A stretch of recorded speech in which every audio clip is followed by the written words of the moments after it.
Ration দুর্নীতির কাণ্ডে ED হাজিরা জ্যোতিপ্রিয় ঘনিষ্ঠের সিজিওতে হাজিরা আনিসুর রহমান তিনি জ্যোতিপ্রিয় মল্লিকের ঘনিষ্ঠ সিজিওতে হাজিরা তার এবং তাকে ইডির তরফ থেকে তলব করা হয়েছিল রেশন দুর্নীতি কাণ্ডে।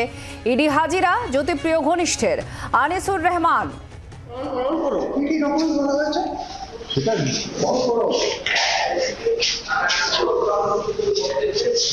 কি রকম জানতে বলা আর আপনার অফিস থেকে বাড়ি ক্যাশ পাওয়া গেছিল, রিকভারি কিছু ছিল? ইডি জানে তো।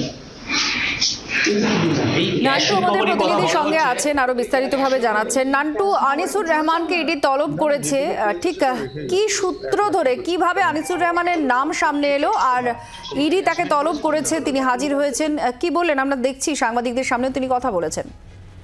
দেখো, তোমাকে জানিয়ে রাখি যে গত মঙ্গলবার ইডির তরফ থেকে রেশন বন্টন দুর্নীতি মামলায় যে তল্লাশি অভিযান চালানো হয় মূলত উত্তর চব্বিশ পরগনা এবং নিউ টাউনের বিভিন্ন জায়গায় এই বারিক বিশ্বাস যে হলো জ্যোতিপ্রিয় মল্লিকের অত্যন্ত ঘনিষ্ঠ এবং সেই বারিক বিশ্বাসের একদিকে যেমন বাড়ি, অফিস এবং নিউ টাউনের একটি ফ্ল্যাট, সেখানে তল্লাশি চালানো হয়। তার পাশাপাশি বেশ কিছু রাইস মিল, সেই রাইস মিলও তল্লাশি চালানো হয়, যেখানে আলিফ নূর এবং আনিসুর রহমান এই দুজনের যে রাইস মিল সেখানেও কিন্তু তল্লাশি চালায় ইডি আধিকারিকরা। এবং ইডি সূত্রে খবর, সেখান থেকেও প্রচুর নথি কিন্তু ইডি আধিকারিকরা উদ্ধার করেছে এবং উদ্ধার করার পরে ইডি তরফ থেকে এই আনিসুর রহমান এবং আলিফ নূর এই দুজনকে জিজ্ঞাসাবাদ করতে চায় ইডি আধিকারিকরা, সেই জন্য তাদেরকে তলব করে এবং সেই মতো আজকেই কিন্তু ইডি দপ্তরে এসে পৌঁছেছেন এই আলিফ নূর এবং আনিসুর রহমান। তাদেরকে কিন্তু ইডির তরফ থেকে আর কিছুক্ষণের মধ্যে জিজ্ঞাসাবাদ শুরু হবে।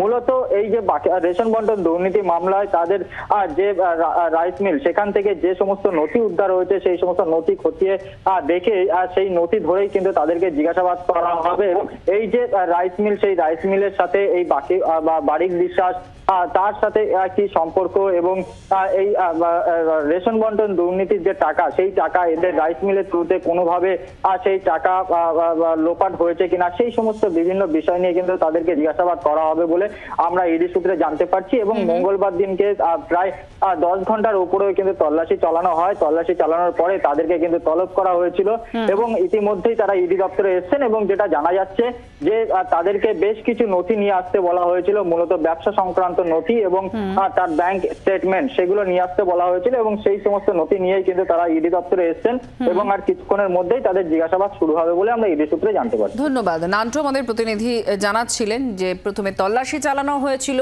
আর তারপর তাদেরকে তলব করা হয়েছিল, নথি নিয়ে আসতে বলা হয়েছিল। আনিসুর রহমান যখন ইডি দপ্তরে গেছেন, সাংবাদিকদের প্রশ্নের কিছু জবাবও দিয়েছেন, শুনবো কি বলেছেন তিনি।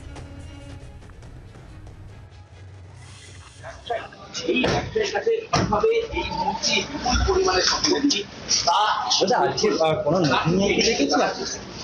আপনি কি নথি সাইড করতে বলা হয়েছে? হ্যাঁ, কিছু ডকুমেন্টস করো। কি কি ডকুমেন্টস বলা হয়েছে সেটা করো। কি কি রকম জানতে বলা হয়েছে আর আপনার অফিস থেকে বাড়ি ক্যাশ পাওয়া গেছিল, রিকভারি কিছু ছিল? ইডি জানে তো। এই ক্যাশ রিকভারির কথা বলা হচ্ছে, ক্যাশ রিকভারি কিছু হয়েছে আপনার? না, যেটুকু পেয়েছে সেটা রেখেই গেছে। 1 লাখ মতো ছিল, তেমন কিছু কোনো সম্পত্তি কোনো অ্যাটাচমেন্ট করেছে, কোনো ডকুমেন্ট আনতে বলেছে না, দেখেছে। কোনো মোবাইল ফোন বা কিছু?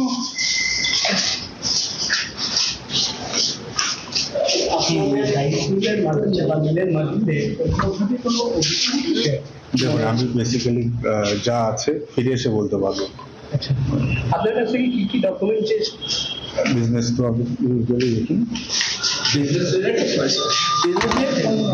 ব্যাংক ট্রানজাকশন দেওয়া হয়, আইটি রিটার্ন, ব্যাংক ট্রানজাকশন ফিরে এসে বলতে পারবো।